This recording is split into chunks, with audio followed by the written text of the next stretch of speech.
I'm Fern Lazar. I lead Finn Partners Health Practice, and I'm delighted to be here with you today. I should say good afternoon or evening, because I know there are a lot of people joining from all over the world. Before we dive in, I just wanted to go through some housekeeping details.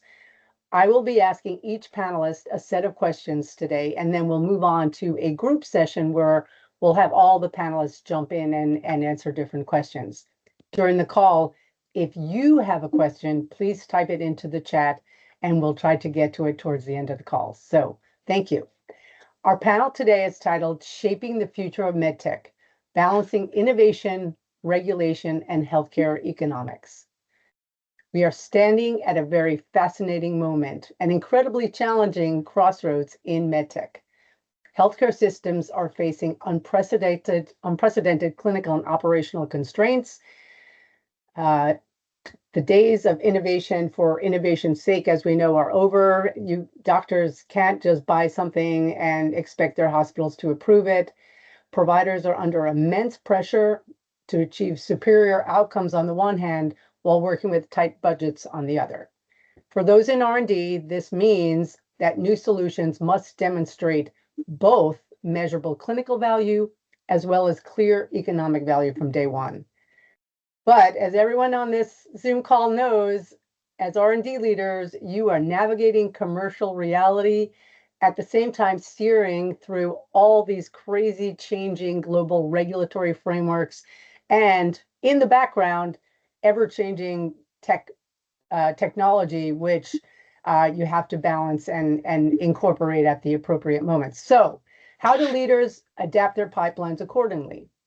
How do they balance breakthrough innovation with market realities and accelerate speed to market without compromising on safety?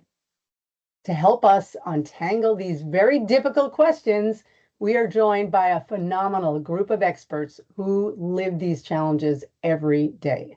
So let's meet our panelists. First, from Siemens Healthineers Startup, we have Juergen Simon, VP and Head of Siemens Healthineers Startup Connect. Next, we have Dr. Jonathan Vigdorchik, who's the Chief Science, Technology, and Medical Affairs Officer of Zimmer Biomet. From B. Braun, we have Yongji Fu, who's Vice President of Research and Development, Global Head of R&D and Testing Center. And finally, we have Guy Peleg, who's Vice President of Sales and Marketing from Tadiran Batteries. Welcome, gentlemen, and thank you for joining us today. It's a great honor. So I'm going to start out with some questions for Juergen. You're in the hot seat, Juergen. Okay. So startups are famously driven by blue sky disruptive thinking. But health systems now demand value on day one, like we talked about before. When you're evaluating early stage technology for Startup Connect, how has your assessment criteria changed, or maybe it hasn't? It certainly has to some extent. Yeah, I would say it has become more closely focused on our business or on the adjacencies of our business. Because if we search for startups to work with in those areas, we know, or at least we think we know, how we can get to a sensible ROI, and there's not so much risk associated with turning those corporations with startups into a business. Yeah. Also, I think we put greater emphasis on the maturity of a startup. Yeah. For us, maturity of a startup means we can immediately try out the solutions they have in hand and see if the solution holds water. And if it can do what it's supposed to do for our business. So interesting. So what are traditional stage gate processes still effective for nurturing early innovation, or are you using other models or approaches? And I take it from your last answer that your preference is to partner with a bit later stage at this point. Yeah, that's correct. And I would say, I mean, to a large extent, of course, stage gate processes are still needed and are still effective, especially in partnering, right? Because in the end, what do you really do? You look for first of all, you look for the fields that your company or your internal partners are interested in. So where you feel you have a gap in your portfolio, I would already call that a stage. And then quite traditionally, you go from long list to short list and evaluate the solutions based on the information that you have from various startups and decide for maybe 1 or 3 partners to run a proof of concept project with them, and then decide if one is good enough. Yeah. So that you could call almost a traditional stage gate process, but then again, also in the end, you have to have some openness in case something interesting comes along, and that I would call the not so stage gate focused process, and maybe an agile process, yeah, where we identify during an interaction with an institution, during us being present at some startup events or being in the jury of some startups contest throughout the world, where we then run into a startup where we think, hey, we haven't actually looked for that, but from all that we know about our business, from all that we know about the interactions with various stakeholders in our organization, this startup would really make an excellent fit. And then you have to be quick, of course. I would say, especially in Asia, yeah, you have to be quick and interact with that startup and come to a conclusion quickly if that would be a good business partner for you. Thank you. Yeah, it's such an interesting time. What about what's the biggest barrier you're seeing to adoption post-launch for some of these early disruptive concepts? And is there any way that R&D can address it earlier in the cycle? So and again, maybe that's aided by some of the changes we're seeing in technology. And I use the 2 letters AI, but yeah, of course, that's what's in everybody's mind when we think about startups these days, and rightly so. Yeah. And that's maybe also a good example for your question. Yeah. I think actually the biggest barrier for getting those solutions out in the market and being successful with them is does the customer think it's worth trying? Yeah. Because when you bring those new ideas to market, I mean, this is not even of course, the pricing has to be sensible and everything, yeah, but you're coming with something new around the corner, with something that maybe requires a little bit of flexibility on the customer's end and requires the time of the customer and the trust that it's actually worth his time, yeah, or her time, yeah. And so getting the customer convinced to try your new solution, to really seriously think about what it does for his or her workflow, to understand how it compares to other solutions, which is also really important, and to really, again, get them to pick up your solution, try it out, and then make a decision on whether this is something they want to continuously use in their institution. And what can R&D do about this? Yeah, and also let's pick a little bit from my previous experience in various R&D roles, as well as from my current role. Yeah, and I look at the whole product life cycle. If you say R&D, a lot of the points are already need to be addressed in product definition and requirement engineering. Yeah, and to then be really in the customer's head, so to speak. Yeah. And make the barrier for adoption for the customer, even for trying it out, as low as possible. Yeah, and especially make sure that the customer only has as minimal alterations to his or her own workflow as possible. And you reach that, I think, by again having your teams being very close to the customer, which I would say for startups is easier, yeah, than at least to have a large portion of their R&D force close to the customer, as sometimes is for big companies. Yeah. And so I would encourage every startup to make use of that possibility to have their R&D teams closely aligned with the customers. Just, I mean, do you think that healthcare systems are more inclined to test drive with early stage companies than with larger companies, or is that what I'm reading here, or are they just more nimble and they can sort of like slip in easier? It's I would say it's a little bit of both, yeah. So on the one hand, they are more nimble, and I mean, if you're responsible for a larger R&D organization, I mean, you can't have all your, I don't know, 500, 1,000, 2,000 R&D employees sit on the lap of customers all the time.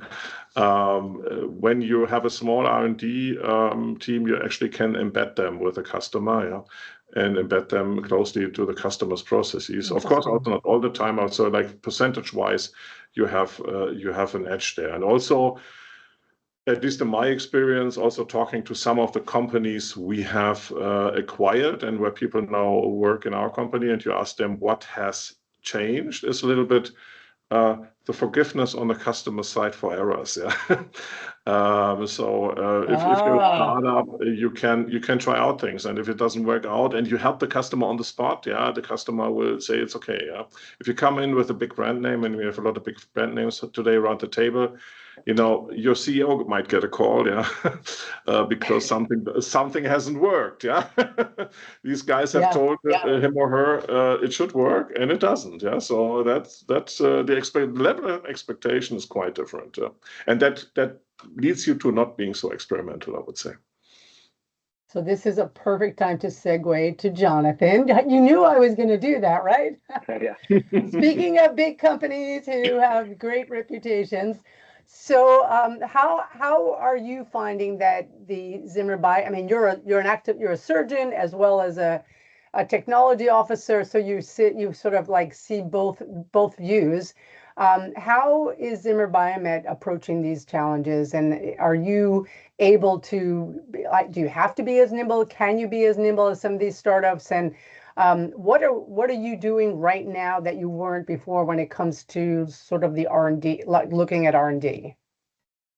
Yeah, I mean, we are a big, massive organization that moves at the speed of a cruise ship. But within that, if you set up the organization correctly, you can have nimble units inside that can accomplish some things. Obviously, all metered by regulatory. That's going to be something that kind of slows down our innovation cycle, because we have to go through the proper R&D processes, but then also get FDA clearance, and especially as we evolve into the EU. So when we're looking at these hospital systems, I've got an interesting perspective, because I am an employee. I used to work at a hospital. I still do surgery. Right now, I'm an employee of a big Zimmer Biomet company. When I was operating all the time, these small startup companies would come to us with really innovative new products that would change my practice. Starting with these ambient AI listening for medical record notes. And the smaller companies can innovate much quickly and get us, like you said, forward deployed engineers that would sit in my office, troubleshoot with me, and we would solve problems together. However, from the hospital perspective, they didn't want to partner with the small companies because they didn't want 27 different startups. They wanted one big box solution that could do everything. And that's the interesting kind of challenge between what Juergen was talking about, having these nimble startup companies versus the big box solution where maybe the hospital CIO was willing to say, you may not have the most innovative, latest technology that the startup does, but I can do it all in one-stop shopping. Right? It's a very interesting dichotomy that was taking place. And it's the same now on the Zimmer Biomet on the implant side. It used to be that the surgeon, the number one thing that drove implant utilization was what the surgeon trained on in practice. And now we have to sit with the hospital CEO, CFO, CIO, and deliver to them why our implant is differentiated, or our ecosystem somehow differentiated from any other competitor. And it can't really just be only on price. So I think that our mindset is really shifting from just providing implants to what other value can we provide to the hospital and the surgeon, right, in terms of these latest innovations as well, instead of just implant companies. Let's continue on that, Jonathan, because I think it's super fascinating, and what what additional value are, I mean, maybe I'm asking you something that, giving you away your secret sauce here, but what additional value are you talking about? Educational opportunities? Are you talking like beta testing for follow-up lines? And I'm interested both from, let's call it the CFO's perspective, right? Because they're looking at every single line of business at a hospital, as well as as the orthopedic chair, right? So what are you selling in? Well, yeah, it's a little bit different for both. If I going to the surgeon specifically, how can I make the surgeon's life easier, right? The surgeon is ultimately the customer, but so is the patient, right? The patient benefits from the surgeon doing a perfect surgery. So if we look at the surgeon specifically, what does the surgeon do prior to surgery? They sit down, they look at their x-rays. First, they make a diagnosis whether it's the right operation or not. Then they have to plan that operation, right? And it takes them 10, 15 minutes potentially per patient to plan correctly the surgery. Then they need to go to the surgery and make sure that they execute it perfectly. And the more confidence you have in the execution of the surgery, the better you're going to sleep at night, for lack of a better way to describe it. And then you need to know how your patients are doing. So we can think about the patient life cycle as this whole entire continuum of care, from preoperative planning to surgical execution to tracking how your patients are doing, and then make benefits incrementally for the surgeon's lives and patients' lives in each one of those. The CFO, he doesn't really care about that, right? He cares about how much is this robot going to cost me? How much is the surgery going to cost me? And are my patients going to be readmitted because that's going to bust my bundles in this bundled payments or capitated environments that they're sitting in? So how do we help from an implant company perspective doing that? Well, with robotic surgery, with better surgical planning, with better execution, hopefully the outcomes are better, and we've proven that they can be. Hopefully our readmissions are better, which decreases costs. Hopefully we can increase surgical efficiency, so you can do more surgeries by the same surgeon in the same operating room throughout the day. So everything, you're hitting both top line and bottom line revenue in terms of looking at that. So the conversations are different from the health system versus how they are from the surgeon perspective. Interesting. Let's maybe look at the evolving regulatory framework, because that's another set of where they change the goalpost every week, it seems. So how is the Zimmer Biomet R&D organization, how do you manage against the, maybe there divergence between the US and, let's say, the EU and other major markets, or are they coming more aligned? And how is the R&D organization adapting to kind of take that into consideration? Well, the first adaptation is working really closely with RA and QA, our regulatory and quality advisors, really from that checkpoint, that gate zero that we were talking about earlier. They need to be intimately involved from designing, planning the process, because a lot of the choices that are happening early on are affecting their lives, 6 months, 2 years down the road, which will then affect our regulatory timeline. So involving them very early in the process. We are starting to leverage some AI tools that can help with a lot of the documentation that then can need to be checked by the human in the loop in terms of the RAQA process, which is helping. But in terms of the regulatory process, FDA versus European, they're not quite going they're diverging, I think.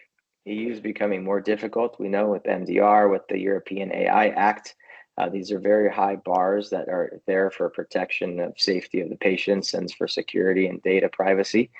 And the FDA also has strict guidelines on these things, but almost not as strict, I would say. So when we're planning these things, we need to think about involving them very early in the process. And then also there's a global perspective. Can we get it FDA submitted? Because if you can get something FDA submitted, then you can launch it in certain countries, which all they care about is that you've submitted to the FDA. Yeah. Other countries require you to have FDA clearance, and then they'll look at your product, and you can leverage your FDA clearance versus us having to submit for MDSAP, CE marking, MDR, all these different things that you have to do. So I think you have to think about it holistically now. You can't just say, I'm going to launch in the US, then I'm going to launch in Europe. You need to think strategically. And even in Europe, you need to pick which countries you want to go after first. Right. Because UK, whether that's part of Europe or now, I don't know. But UK is different. Changes by the day. Countries. Tomorrow could be different. Different than Switzerland, Australia, different, New Zealand, different than different Asia Pacific companies or countries. So got to think more strategically about it. And I'm going to throw in the one group that gives everybody a little bit of a heartburn, payers. And clearly we're talking about different phenomena when we're talking US versus the rest of the world, where we have health systems and national health systems involved. How early on are you socializing some of your R&D with payers? I've heard different things from different companies.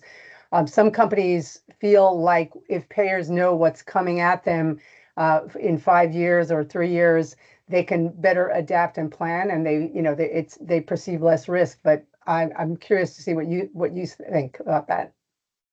Yeah, we have to do it early on. I think the more involved that they are, the better.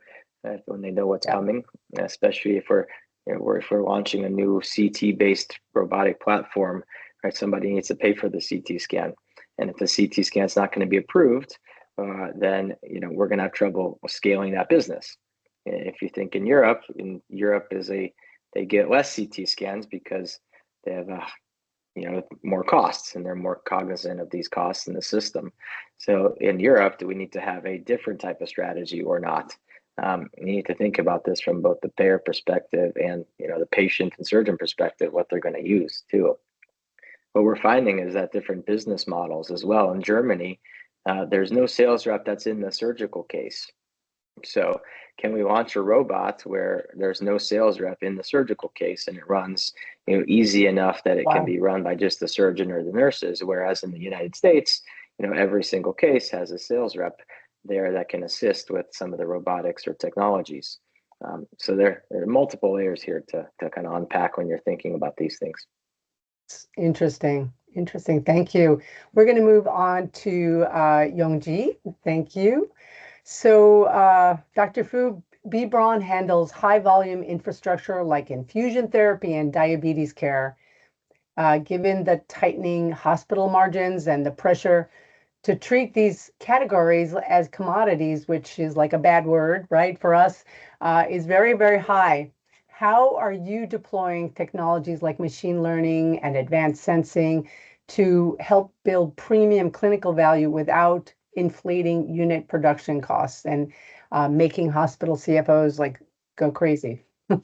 Sure. So first of all, our observation is our customers' expectation really moved from the single discrete products to a more holistic integrated solutions. So I can use maybe infusion therapy as an example. We see many hospitals, not only in the US, in Europe, we have also seen, for example, in Korea, in Singapore, they all want to establish this kind of vascular access team so that they build a group of specialists to deal with this one particular topic so that they can improve the patient certification and also make sure they have a very tight infection control, and automatically that's drive to a better clinical outcome and patient certification.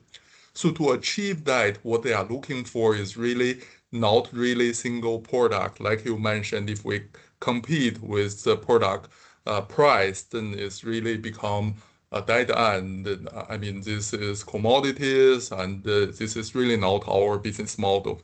So we have to understand what kind of value we can bring, and that's actually a very, very good thing. So the relationship between us and the hospital is no longer we are selling something to them. We are rather a partner with them, and we are facing the same kind of problem together. And how to do this?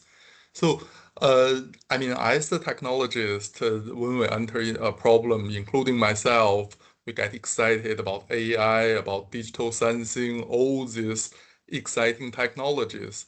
However, I have to say we always have to start with customer value. In this case, what kind of value we can bring to the clinicians. And there is only one way to think about that. we forget about technology for this moment. We go to the hospital, we observe what the clinicians has been using our product, and we really have a deep understanding of their workflow. So sometimes we call this hospital immersion for engineers. We also call it Gamba. It's completely the same thing. We go to the site and understand the reality. And then from there, we can go back, we can do the brainstorming and start thinking, well, if the answer is AI, is sensor, or is something else. So this is the opportunity we can connect the dots and start building values for our customer. And of course, we need also clinical evidence to prove to the CFO, like you mentioned, so that we help them understand that what we are offering is not a different price. We are offering is to solve their problems and using healthcare economics models to convince them that this truly brings them values instead of just have a different price tag. That would be my initial answer for this question. It seems there's a very familiar theme here where everybody's starting to partner with hospitals and other healthcare entities earlier on than ever before. So I think that's a great takeaway for our audience. What about more complex and longer development cycles for some of your high volume clinical products? And how do you manage that but still compete, because innovation moves as fast as the speed of light these days? So you are absolutely right. So as R&D organizations, we are always measured by speed. In our words, time to market. This is really, really key. And I have to say that our benchmark is not the peer companies we had before. And we have some newcomers. So for example, the companies from China and India, they adapt really a much accelerated cycles, and we have to compete and we have to match. So that means we have to make sure that we are also very, very fast. And you are also very right. So now we are dealing with a much more sophisticated project. So not only we still need to deal with mechanical engineers, electrical engineers, so on and so forth. Like Jonathan well mentioned, we also need to engage with the regulatory affair at the very beginning. Very true, fully agreed. And we also need to engage with, for example, the manufacturing engineers at the beginning, so that we can achieve the design for manufacturability. This is another very important aspect, especially when we deal with large volume, high quality products.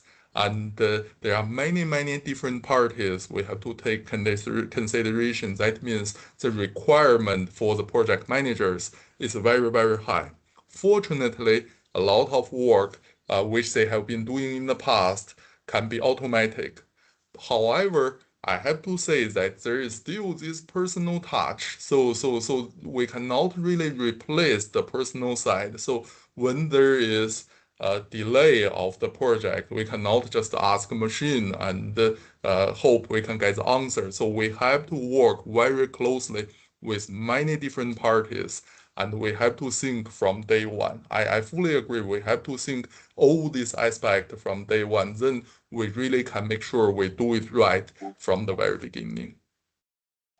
So within B. Braun, where are you seeing the most bottlenecks in the clinical trials, in prototyping, in data integration, just cross-functional coordination? What are the biggest bottlenecks that you face, that you get that phone call in the middle of the night or the morning that you're like, oh no? Sure. Great question. Actually, all the topics you mentioned are very, very important. All those things, actually, we put a lot of efforts. And if I have to pick one, I probably want to start with data integration. So because this is internal, this is also external, this is a lot of times also not very much under our control. We have to also understand the regulatory requirements. There is also a lot of systems that is not designed to be integrated. So now we realize the data integration, data mining is truly valuable, but we have to also find ways to adapt whatever we get. That's really a barrier that we face, and I believe this is also what hospital is facing. I also frequently discussed with CIOs, CEOs in the hospital. They also talk about this, how to bring the scalability of the data, and this can really empower us about AI, about smart solutions. So this would be something that I want to put more focus on. Thank you. Thank you very much. We'll move on to Guy now. Guy, your firm represents an essential component of the hardware supply chain. And as R&D engineers build increasingly data-heavy, continuous remote monitoring tools, power demands are growing. We hear this all the time, going to outer space, going to remote places to build these power supplies. Yet many providers expect zero maintenance lifespans to minimize labor costs. And so how is battery innovation stepping up to prevent power from becoming an economic bottleneck? What can you tell us a little bit about what you guys are doing? Yes, thank you. I think that you said the important word, it's power. Power, eventually, this is something that's common to all of us. It's cost markets, cost functions, and especially cost. Every tool that we are using, and we are especially discussing about the MedTech, every tool needs power. But I think that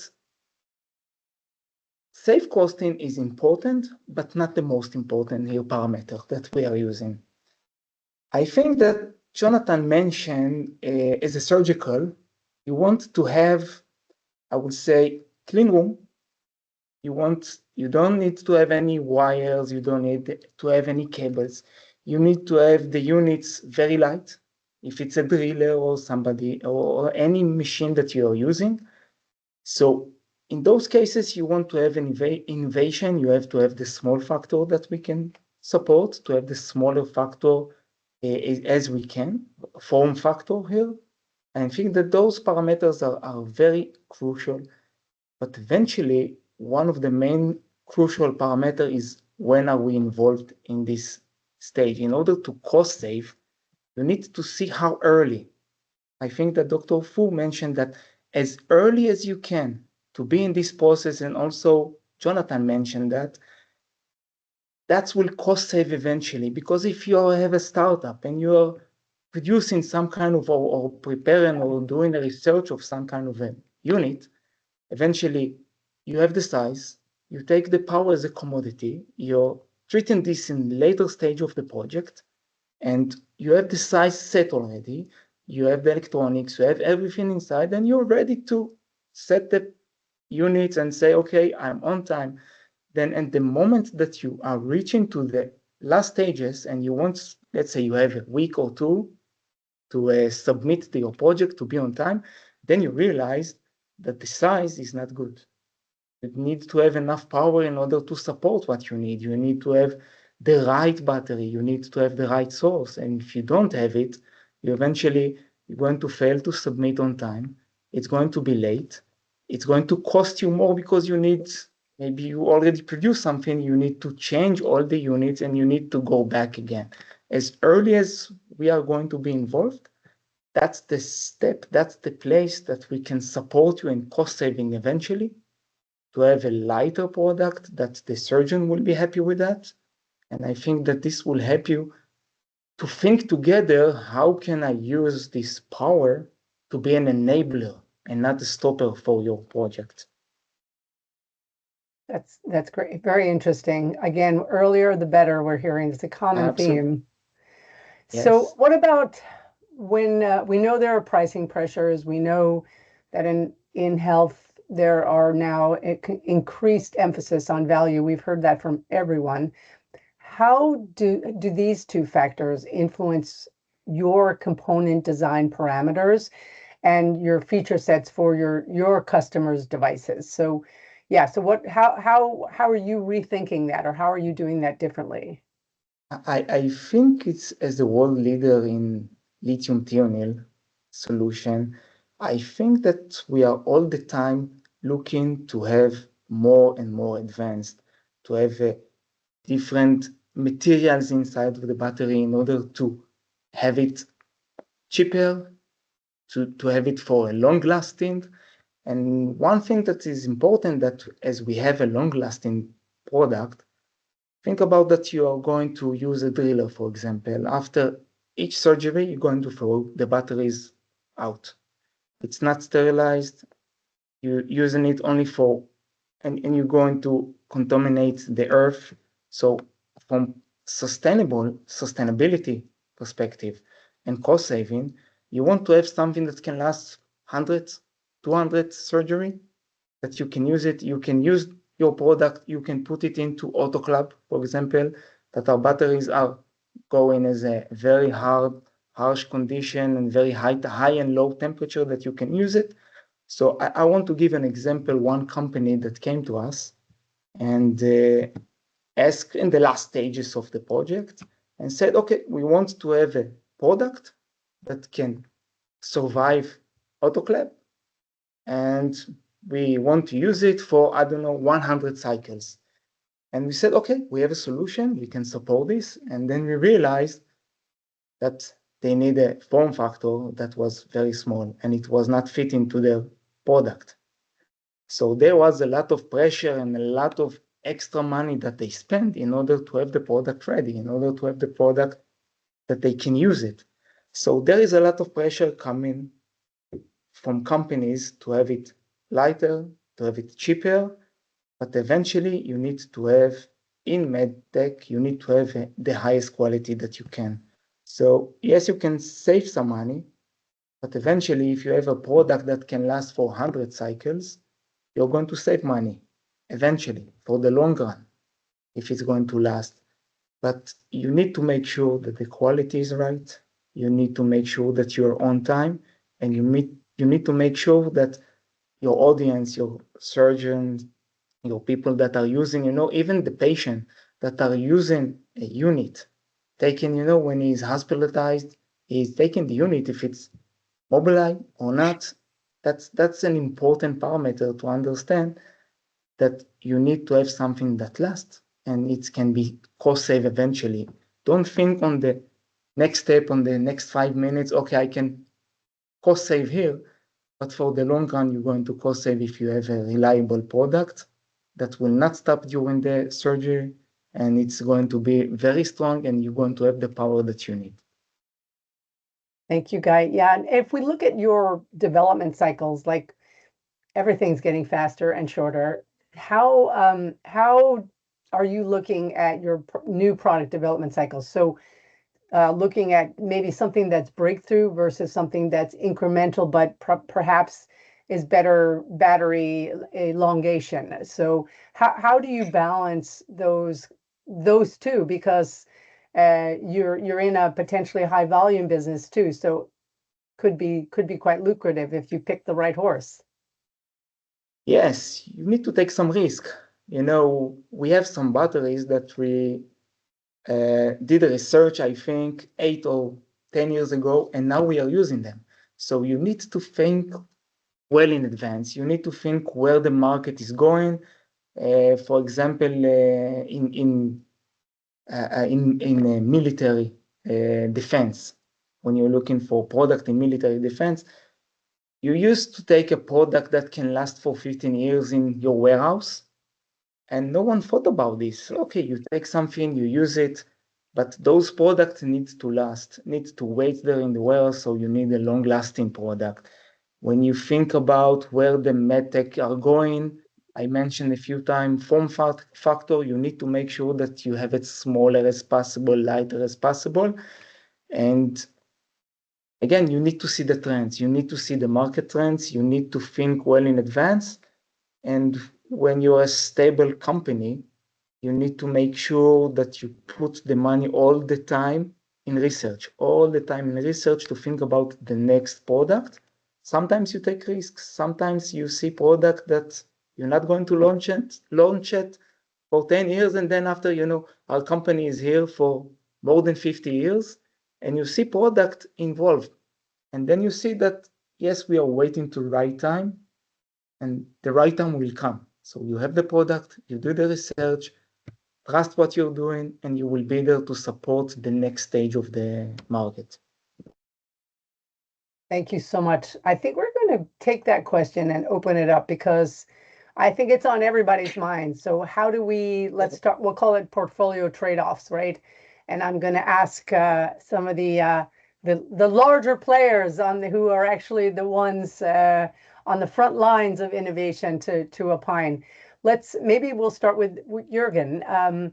How are you managing those internal trade-offs between breakthrough innovation and these small incremental improvements that your customers are asking for today? So how are you looking at that?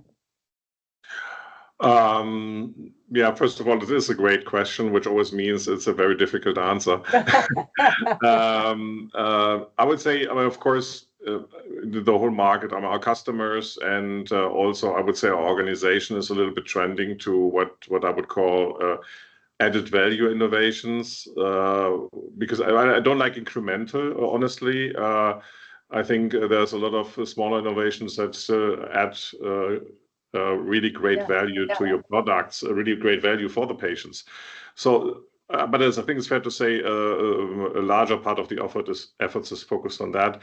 So, and then the only way that I know of is to make up your mind what percentage of all your resources, what percentage of all your efforts you want to focus really on breakthrough innovations. Yeah, so you decide on a certain part of your R&D budget, on a certain part of your FTEs, that you say, hey, these guys, I will give the freedom to actually go out there and try to find really cool and really groundbreaking stuff. Yeah, and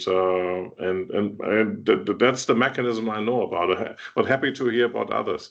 Yeah, that's interesting. That's a bit of risk there, yeah, which is fun, but also, may not pay off, right, as soon as you think. So how about you, Jonathan? How does Zimmer Biomet balance those two trade-offs? Well, or maybe they're not right? Trade-offs, They're not really trade-offs because the customer is always going to say, and I want this now. And if I start developing it now, that means 2 years from now, right? Or 18 months, because of 6 months development and then a year or 6 months of regulatory, right? It's always, you can't have it right now.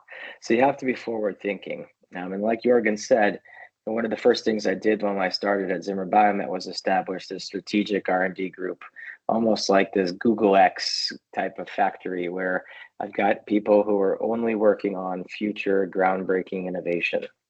And that they need to be sequestered off. They need to be doing new technologies with the plan, though, of integrating those into our existing R&D pipeline.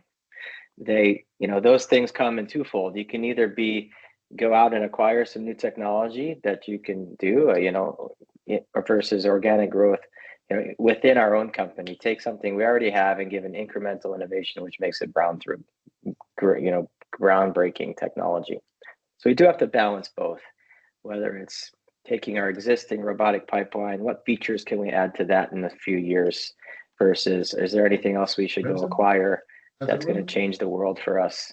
But how do those merge in 6 months, a year, 2 years from now? It needs to be thought about from the holistic level. So it's kind of a combination of what Juergen said, right? It has to be thought about holistically and sequester off this team to go play, go build. I think I want to be on those teams. That sounds like a great job, right? Yongji, what about you? How does B. Braun look at this? Sure. This is indeed a very great and challenging question, and also the two gentlemen already gave brilliant answers, so make my position even more tough. So let me give a try. So I think both Juergen and Jonathan covered very well. I really like the word balance. So we need to find a very good balance between these two ends of the spectrum. And we tend to probably skew to the shorter term ones because, this is firefighting, this is your bonus for this year. But we do need to keep in mind that we need this balance. As Juergen clearly brought up, you need to set a distribution or allocation of your resource for these two different types of innovation, and then stick with it. So even though there are some things that is really critical, you have to work very hard. We have to keep in mind we cannot compromise the future for the current situation. So get a good balance, implement with the discipline would be my answer for this. Thank you. Yes, I think we have some consensus there about. I'm sure the devil is in the details, as they say, and every day is a new adventure. But I think that's very, very good advice to folks on the call. Let's look at R&D decision making. And Guy, what role are health economics and outcomes data? What role are they playing earlier in your R&D development cycle, and how are you looking at this? When you look in the R&D, it's you have people that are working here for 45 years that have enough experience, and together with the balance that was mentioned here, that are young people that come in with new crazy ideas. So you have this balance. You have always the balance here to make sure that when someone more mature say, okay, guys, this is too much. You're going far. So to balance the cost here that you are spending in this spend of money in order to make sure that you have this future inside, and to think wisely, and then to take those crazy little people, those that are coming with the great ideas, to take them and try to balance and to say, okay, we need to make sure that we are not, so you have a certain amount of budget that you need to make sure that you are inside this budget. And you need to make sure that you're taking this project all the time, one step ahead and ahead and ahead, and to make sure that you have the right product and the right innovation. So those are considerations that we are taking.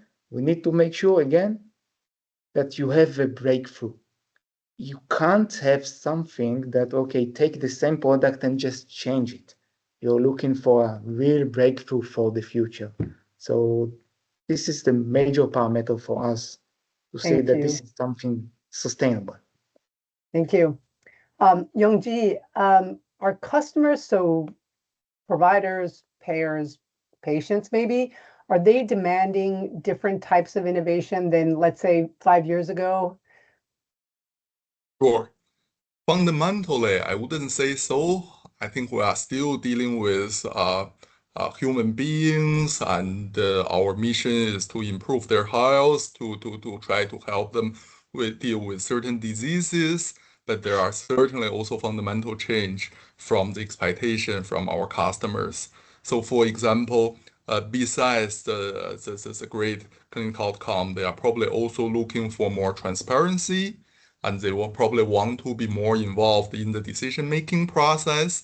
And they are not only expect, they do not only expect that when they go to the hospital, they get their health situation addressed. They also want to have a very good satisfaction. So all this we have to also take into consideration in our product design. I would say these are challenges, but also great opportunities in front of us. I can also give an example. I see in many countries there is this trend to move a lot of patients from the acute care settings in the hospital to home. And home setting is a completely different game. And of course, there are a lot of benefits. But meanwhile, the involvement level of the patients is much, much higher because the clinicians are not surrounded anymore. So we have to think about this change and try to be proactive and make sure that we can also bring the kind of value to them as well. So yeah, so there will be a significant change for us. Very interesting. Home care and connected health, right? Connected care, Absolutely. I think is and yeah, we'll see.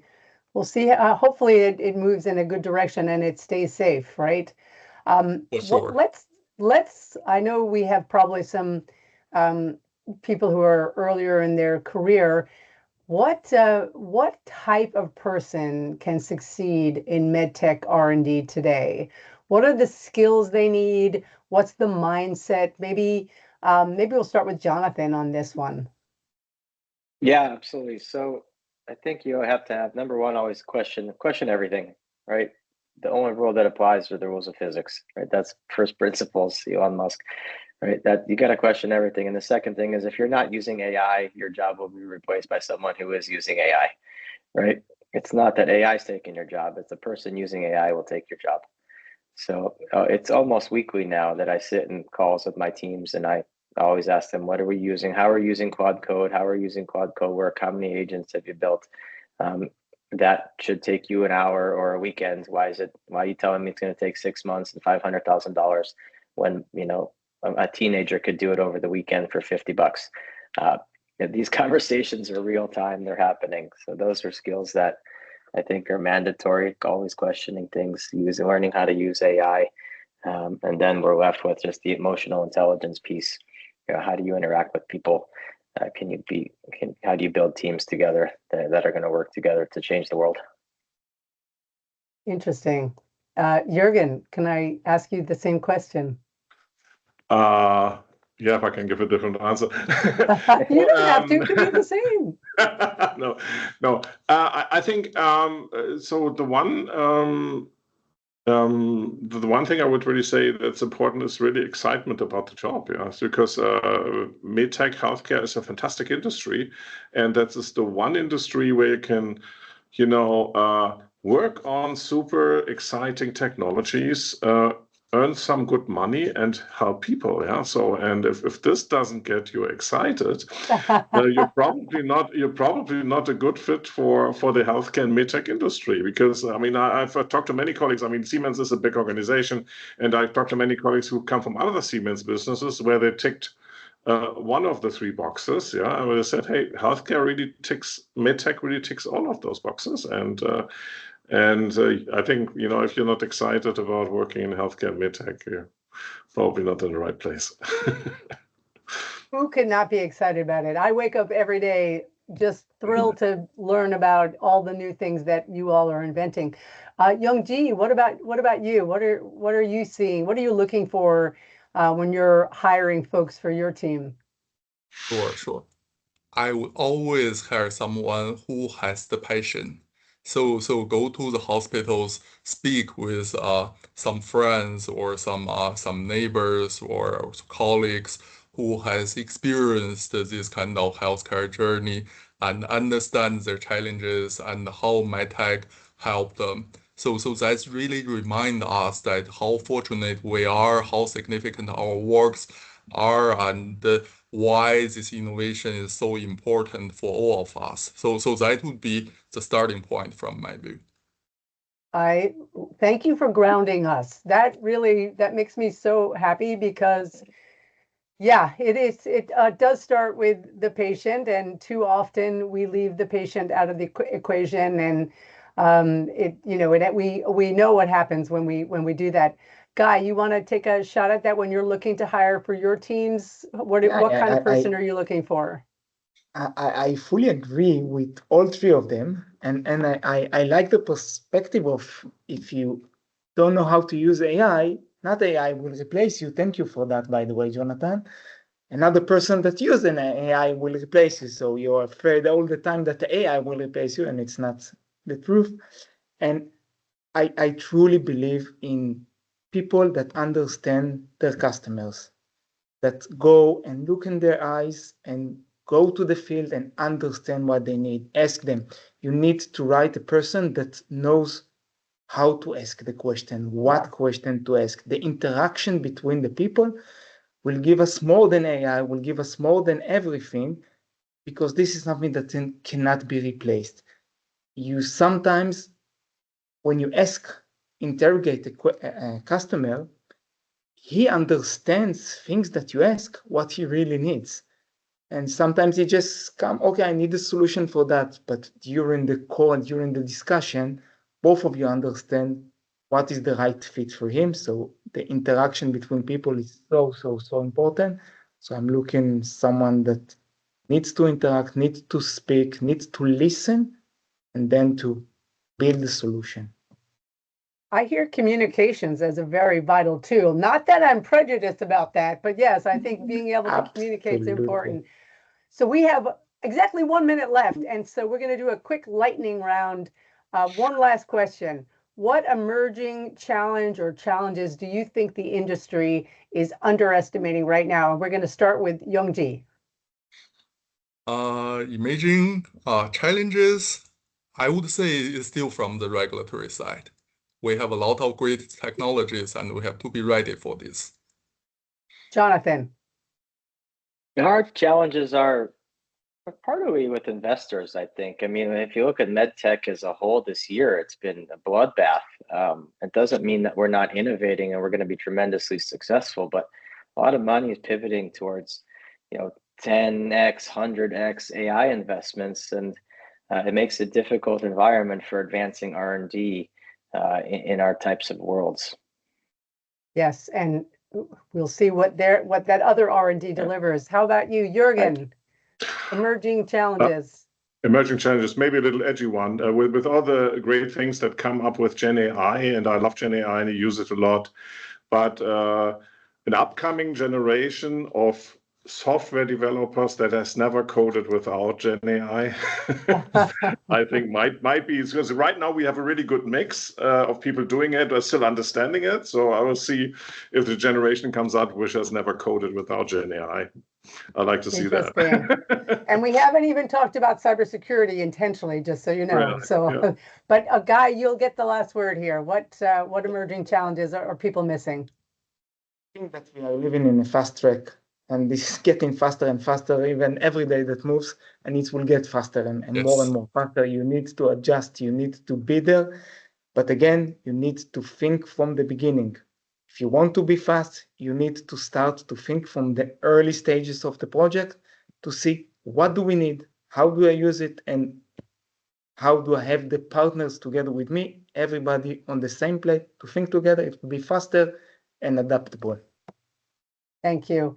And thank you all for a fantastic discussion about the future of MedTech R&D. I know that everyone on the call has learned about a lot. I have certainly. And I don't see any questions in the chat, but if you have additional questions, you can send them to us and we will parse them out to the individual speakers or have them all respond if you like. But thank you, gentlemen, for your time today. Really amazing, amazing insights. So have a great evening, have a great afternoon, and have a great day. Thanks, everyone. Thank you. Thank you. Thank you very much. Bye for now.